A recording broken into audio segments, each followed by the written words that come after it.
ನಿಮ್ಮ ಸ್ನೇಹಿತರುಗಳು ಹಿತೈಷಿಗಳು ತಮಗೆ ಶುಭ ಹಾರೈಸಕ್ಕೆ ಬಂದಿರಾ ಅಂತ ಹಿರಿಯ ಮುಖಂಡರಿಗೆಲ್ಲ ಈ ಸಂದರ್ಭದಲ್ಲಿ ಏನು ಹೇಳಕ್ಕೆ ಬಯಸ್ತೀರಾ ಸರ್? ತಮಗೆಲ್ಲ ತಿಳಿದಾಗೆ ಮೊಟ್ಟ ಮೊದಲನೇ ಬಾರಿಗೆ ಕರ್ನಾಟಕ ರಾಜ್ಯದಲ್ಲಿ ಮತ್ತು ಆಂಧ್ರ ರಾಜ್ಯದಲ್ಲಿ MLAಗಳು ಮಿನಿಸ್ಟರ್ ಆಗೋರೆಲ್ಲ ಬಂದಿದ್ದರು. ಸಚಿವರಾದ ರಾಮಲಿಂಗಾರೆಡ್ಡಿ ಅವರ ಒಂದು ಸಮ್ಮುಖದಲ್ಲಿ DK ಸುರೇಶ್ ಅವರ ಒಂದು ಮಾರ್ಗದರ್ಶನದಲ್ಲಿ ಇವತ್ತು ಈ ಒಂದು ಕಾರ್ಯಕ್ರಮವನ್ನು ಹಮ್ಮಿಕೊಳ್ಳಲಾಗಿತ್ತು. ಹಾಗಾಗಿ ಕಳೆದ ಬಾರಿಗಿಂತೂ ಹೆಚ್ಚಿನ ಜನ ಈ ಸಲ ಬಂದಿದ್ದಾರೆ ಅಂದಮೇಲೆ ನಾವು ಮಾಡ್ತಿರುವಂಥ ಕೆಲಸದ ಮೇಲೆ ನಮ್ಮ ಮೇಲೆ ಒಂದು ವಿಶ್ವಾಸ ಇಟ್ಟು ಬಂದಿದ್ದಾರೆ ಅಂತ ಹೇಳೋಕ್ಕೆ ನಾನು ಇಷ್ಟಪಡ್ತಿದ್ದೀನಿ. ಮೊದಲನೇದಾಗಿ.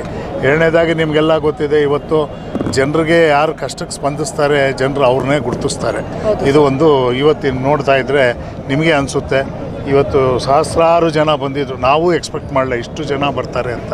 ನಿಜವಾಗ್ಲೂ ನಾನು ಯಾವ ರೀತಿ ಹೇಳಬೇಕು ಅಂದರೆ ಅವ್ರಿಗೆ ಅಭಾರಿ. ನಾನು ಜನರಿಗೆ ಭಾಳ ಧನ್ಯವಾದಗಳು ನಿಮ್ಮ ಮುಖಾಂತರ ತಿಳಿಸ್ತೀನಿ.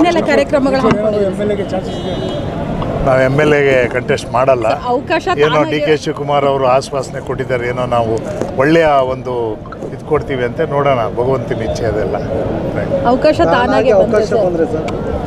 ಬಂದರೆ ಖಂಡಿತವಾಗ್ಲೂ ಸ್ವೀಕಾರ ಮಾಡಬೇಕಾಗ್ತದೆ. ದೊಡ್ಡವರ ಮಾರ್ಗದರ್ಶನದಲ್ಲಿ ಅವ್ರು ಏನು ತೀರ್ಪು ಕೊಡ್ತಾರೆ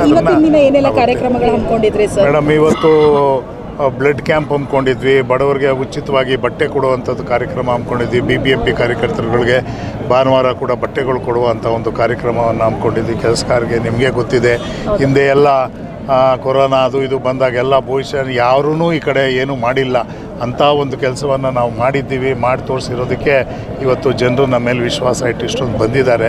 ನಾನು ಕೂಡ ನಿರೀಕ್ಷಿಸಿಲ್ಲ ಇಷ್ಟು ಜನ ಬರ್ತಾರೆ ಅಂತ. ನಿಜವಾಗ್ಲೂ ನನಗೂ ಕೂಡ ಭಾಳ ಸಂತೋಷ ಆಗ್ತಿದೆ. ಹಾಗಾಗಿ ಇನ್ನೂ ಹೆಚ್ಚಿನ ಸೇವೆ ಮಾಡೋದಕ್ಕೆ ಒಂದು ಸ್ಫೂರ್ತಿ ತುಂಬಿದ್ದಾರೆ ಇವತ್ತು ಅಂತ ಹೇಳಕ್ಕೆ ಇಷ್ಟಪಡ್ತೀನಿ. ಸದ್ಯದಲ್ಲೇ ಸಂಕ್ರಾಂತಿ ಬರುತ್ತೆ, ನಾಡಿನ ಜನತೆಗೆ ಏನು ಹೇಳಕ್ಕೆ ಬಯಸ್ತೀರಾ ಸರ್? ಸಂಕ್ರಾಂತಿ ಹಬ್ಬದ ಸಮಸ್ತ ಕನ್ನಡಿಗರಿಗೆ ಸಂಕ್ರಾಂತಿ ಹಬ್ಬದ ಆರ್ಥಿಕ ಶುಭಾಶಯಗಳು ಹಾಗೂ ನೂತನ ಸಂವತ್ಸರದ ಶುಭಾಶಯಗಳು. ತಮಗೆಲ್ಲ ಒಳ್ಳೆಯದಾಗಲಿ.